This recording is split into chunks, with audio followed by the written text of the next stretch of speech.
Olá, meus amigos e minhas amigas. Nos encontramos com a graça de Deus novamente. Eu sei que tantas outras vezes eu já partilhei com vocês sobre o tema e a realidade dos nossos irmãos e irmãs do Paquistão. Mas neste programa eu trago um assunto que só em falar o nome já nos espantamos, porque muitas e muitas vezes não temos uma aproximação com esta realidade. A lepra, uma doença que desde o tempo de Jesus já causava medo, indiferença, afastamento. Vamos acompanhar o testemunho de pessoas que se colocam ao lado destes irmãos e irmãs que tanto necessitam do nosso amor, da nossa ajuda, de nossa solidariedade.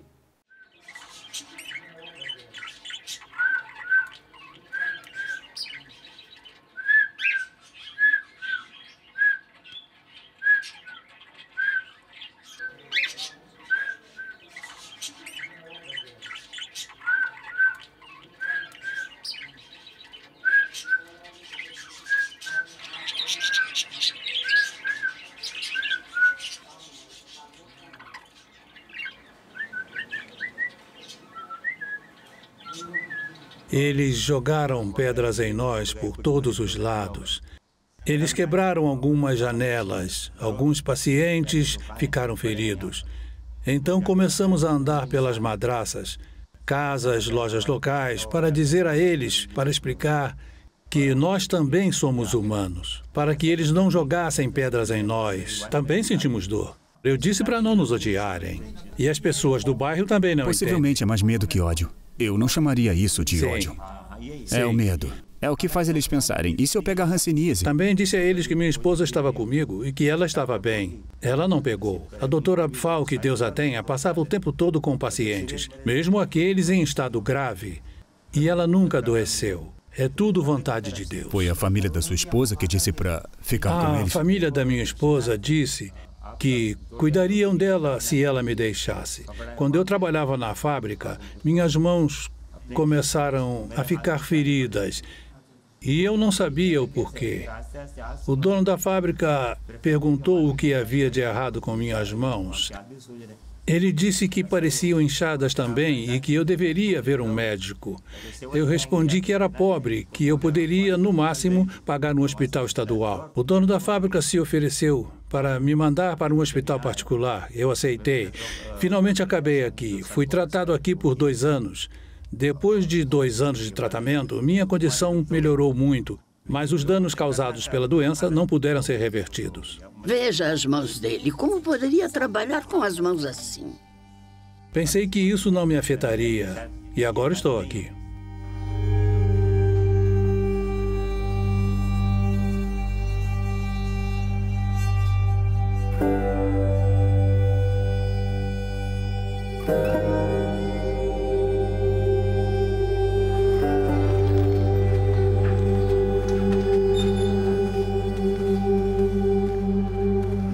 A hanseníase é uma doença que começa lentamente e ela tem um começo muito silencioso.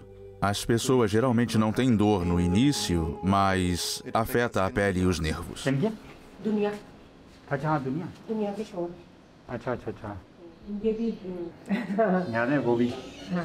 Doenças como a hanseníase são geralmente estigmatizadas. É uma doença infecciosa, mas dizem que 90% dos seres humanos têm imunidade natural contra ela. Então, nem todo mundo terá essa doença. Ela é transmitida pelos fluxos nasais, pela tosse, pelo espirro, mas depois de contato prolongado com uma pessoa infectada, uma pessoa que não é tratada e tem hanseníase, então seus contatos próximos são mais propensos a desenvolver a doença.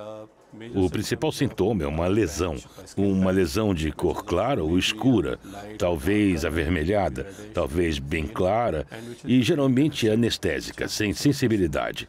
Então, se essa lesão existe há mais de 6 semanas, geralmente dizemos que se pode suspeitar e é preciso fazer exames para hanseníase.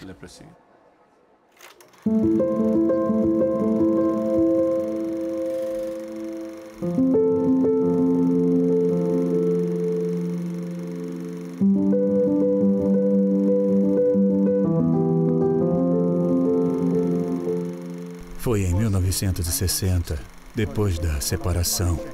A doutora Pfau estava a caminho da Índia. Mas naqueles dias, não se conseguia o visto tão facilmente. Então ela teve que vir para o Paquistão. E já que ela tinha as irmãs da congregação aqui, as filhas do Coração de Maria, ela foi informada que ficaria com elas. E talvez solicitar o visto e uma vez que o recebesse, poderia ir para a Índia. E aconteceu que quando ela veio aqui, as irmãs disseram: olha, por que você não vem conosco? Nós iremos para uma colônia de leprosos. Então, quando ela foi lá e viu a situação dos pacientes com hanseníase, viu a água de esgoto com muitos ratos e as irmãs disseram para ela: Ruth, que tal se juntar a nós e trabalhar aqui para os pacientes com hanseníase? E ela disse: não, eu acho que não sou capaz. E naquela noite, quando ela foi dormir, foi quando ela disse que tinha recebido um chamado, dizendo para ela que era isso que deveria fazer. Então, na manhã seguinte, quando ela acordou, ela disse às irmãs: estou disposta a me juntar a vocês no Paquistão.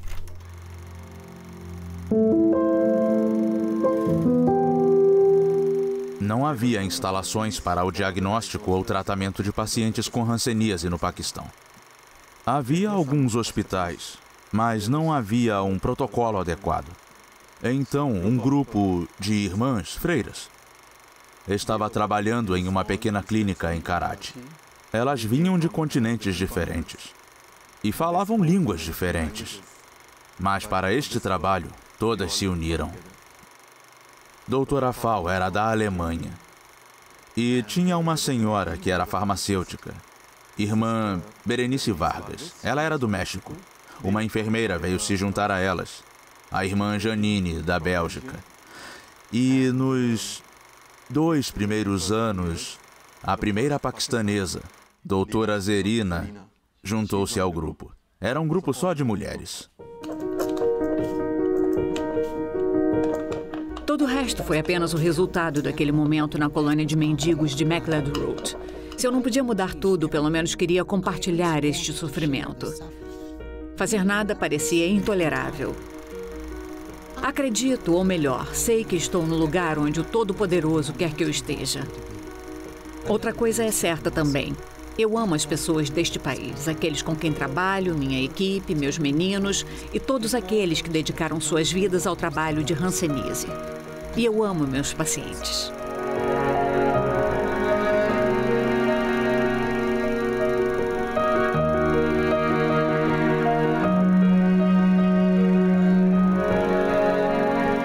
Eu vi pela primeira vez a irmã doutora Ruth Pfau há cerca de 45 anos. Eu era estudante de teologia no seminário em Karachi e essa jovem irmã apareceu com outra simpática jovem, uma médica muçulmana, para nos falar sobre hanseníase. Ela disse que, como médica, seu trabalho não era apenas dar medicamentos. Ela teria que lidar com pessoas e mesmo que a pessoa seja uma paciente com hanseníase, que é deformada, ao encontrá-la, não mostre repugnância, apenas mostre que está falando com uma pessoa normal. E não importava a qual religião a pessoa pertencia. Ela estava lidando com o ser humano. Sendo alemã, mulher, católica, como foi entrar em um lugar onde a cultura e tudo era diferente, trabalhar numa sociedade dominada por homens em todo lugar, ser uma mulher, e ainda assim ela sempre tomava a frente. Ela estabeleceu uma estrutura, não só para controlar a hanseníase, curar o paciente, era espiritual. As cicatrizes na alma de uma pessoa, ela curava essa pessoa. Estava muito preocupada com a dignidade humana. Ela devolveu a dignidade humana aos pacientes. Se houvessem problemas de direitos humanos, ela resolvia. Se houvesse problemas com o direito feminino, ela resolvia. Problemas com crianças, ela cuidava. Os de infraestrutura, ela levava para o governo. Todos a respeitavam. Havia alguns pacientes que estavam totalmente deformados. Eles não tinham os membros e literalmente tinham que ser carregados para tomar banho. E ela sentiu que precisavam de um lar. Porque uma das coisas que todos devem desejar é o dia em que as instituições serão desnecessárias. O dia em que todos serão reabilitados dentro de suas próprias famílias. Queremos trabalhar para isso, mas, infelizmente, ainda estamos muito longe.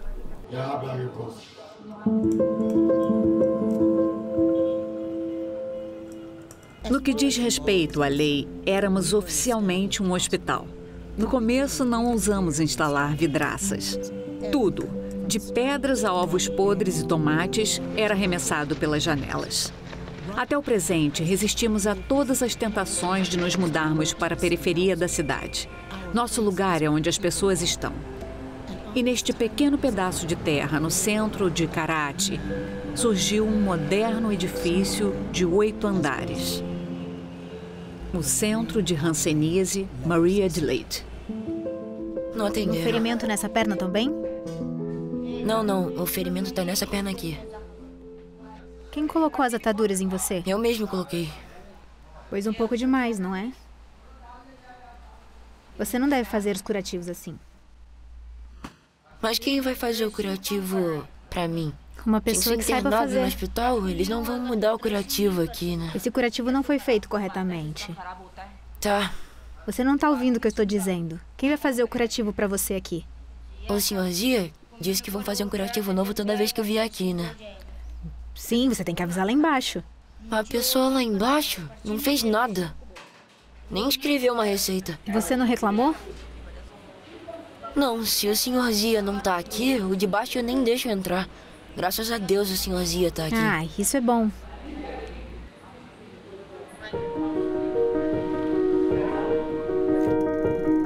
Ela vivia uma vida muito simples e tinha sempre muita compaixão por aqueles que precisavam. Gostaria de nunca ter que dizer não para os necessitados. Ela acreditava que sua vida e seu trabalho não eram suficientes, até o fim.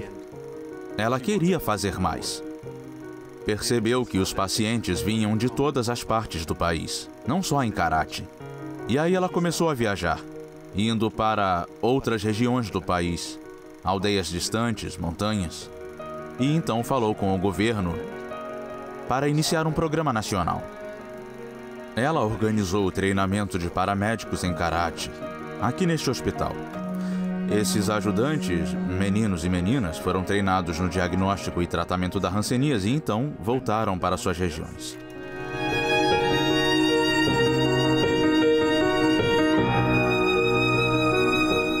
Eu comecei a trabalhar com a doutora Pfau a partir de 1980. Minha região Koistan é uma região difícil. E há uma rodovia de Karakoram até a China. Quando estávamos a caminho, começou a chover e nevar. É uma área difícil. Eu disse, senhora, teremos que percorrer cerca de 10 quilômetros a pé em terreno montanhoso. Mas ela disse, eu também vou com você. Passamos a noite no topo da montanha, sem instalações e sem nada para comer. Esta não é a única história. Há muitas situações e muito difíceis. É um presente de Deus. Eu não tenho palavras para explicar isso, mas essas pessoas são especiais. E Deus as está enviando para o mundo, para ajudar as pessoas pobres. Eu não tenho outra resposta. Onde quer que ela estivesse, estava em casa. Uma pessoa como eu ou qualquer outra pessoa da equipe trabalharia 5 dias e então começaria a pensar qual é a hora que eu vou voltar para minha casa. Mas não a doutora Fall. Ela estenderia um saco de dormir e dormiria. Essa era a casa dela, qualquer lugar. E ela realmente foi a lugares que eram considerados muito, muito perigosos. Ela tinha a convicção de que o que quer que estivesse fazendo, nenhum mal lhe sucederia. Ela tinha a crença firme de que Nosso Senhor cuida de nós.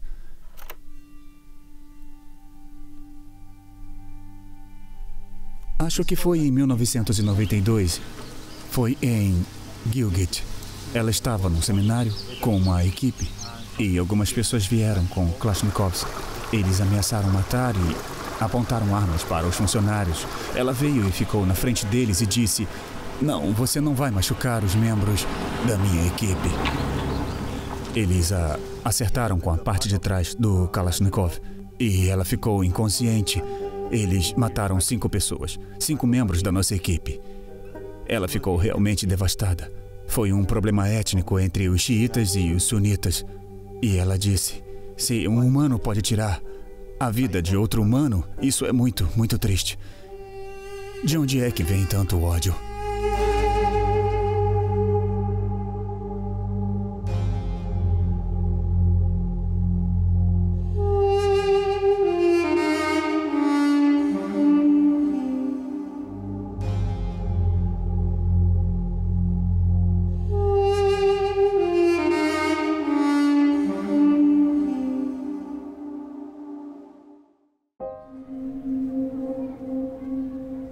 Eu não imaginava que veria tanto sofrimento humano. Aldeias incendiadas, pessoas sendo mortas em suas casas. Alguns não puderam enterrar seus mortos porque eles foram baleados no mato, como se fossem animais selvagens. Os assassinatos continuam. Somente na Diocese de Makurdi, temos 2 milhões de pessoas em mais de 7 campos de deslocados internos que estão longe de suas casas.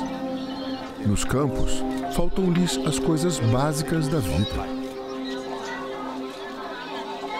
Pode imaginar que pessoas que se mantinham estão tendo que implorar para comer, para se alimentar? Aqueles que têm colchonetes para dormir são menos de 500 mil.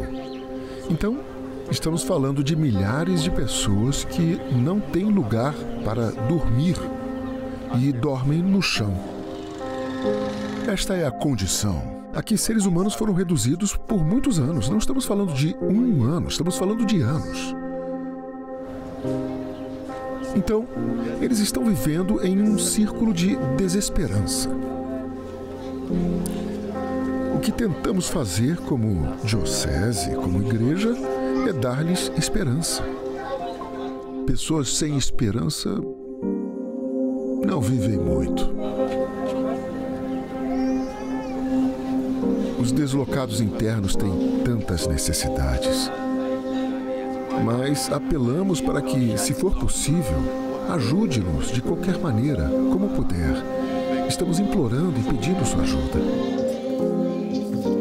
Eu gostaria de agradecer à ACN por tudo que tem feito por nós na Diocese Católica de Makurdi. Na Nigéria, o cristianismo é perseguido. Esperamos que vocês continuem a rezar por nós. Muito obrigado.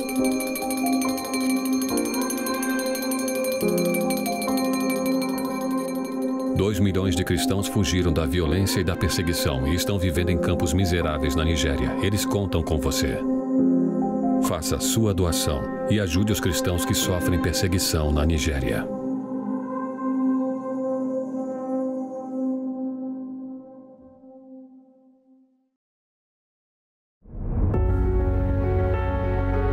Na República Centro-Africana, um bispo compra crianças para evitar que elas sejam assassinadas por terroristas. Na Síria, mais de 2.500 crianças que viveram os horrores da guerra recebem leite mensalmente, além de toda a ajuda pastoral.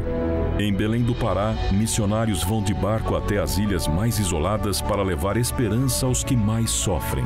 Tudo isso você pode ver mensalmente no Eco do Amor, o informativo gratuito da Fundação Pontifícia ACN.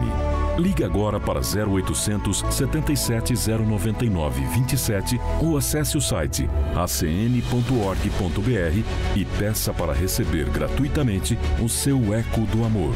Conheça os projetos apoiados pela ACN e faça parte deste grandioso trabalho missionário presente em mais de 140 países.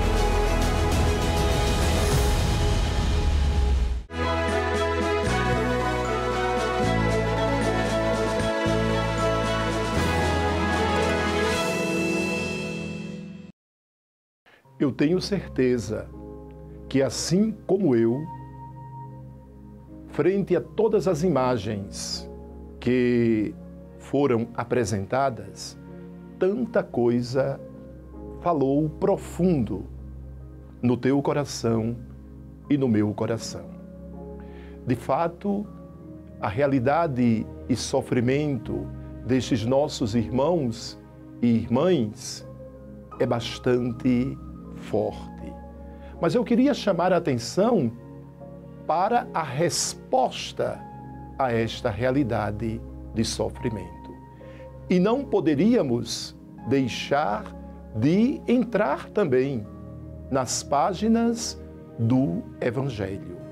Quando aqueles 10 leprosos se aproximaram de Jesus e muitos se distanciavam, e Jesus se aproximou e tocou na situação deles. A realidade deste centro de cuidado, de tratamento com os nossos irmãos e irmãs leprosos, ali no Paquistão, mas também no Afeganistão, é o apelo de Jesus. É a forma também que a ACN, esta Fundação Pontifícia, que tem sua missão pastoral de apoiar aqueles e aquelas que estão ao lado destes nossos irmãos e irmãs. Mas a tua ajuda, a minha ajuda, ela também é muito importante. Para você conhecer e saber como ajudar também, entre em contato conosco, acn.org.br, ou ligue agora para o telefone 0800 77 099 27. Com isto, você também está sendo as mãos de Jesus, o coração de Jesus, o olhar de Jesus, a presença de Jesus, onde muitas vezes as pessoas querem desviar o olhar, que tem outra palavra que se chama indiferença. Convido você agora para poder rezar comigo por esta atividade, mas por tantas outras atividades, onde Deus derrama suas lágrimas e nós continuamos, pelo amor a Ele, enxugando. Reza comigo. Senhor nosso Deus, o Teu amor nos impele a amar. A Tua vida nos impele a servir. O Teu sofrimento é o sofrimento também de tantos irmãos e irmãs que carregam estigmas, carregam dor. Coloca no nosso coração a sensibilidade para amar e ajudar. Em nome do Pai, do Filho e do Espírito Santo. Amém. Não terminou aqui. No próximo programa, vamos conhecer bem mais desta linda página do Evangelho que ainda continua sendo lida nos dias de hoje.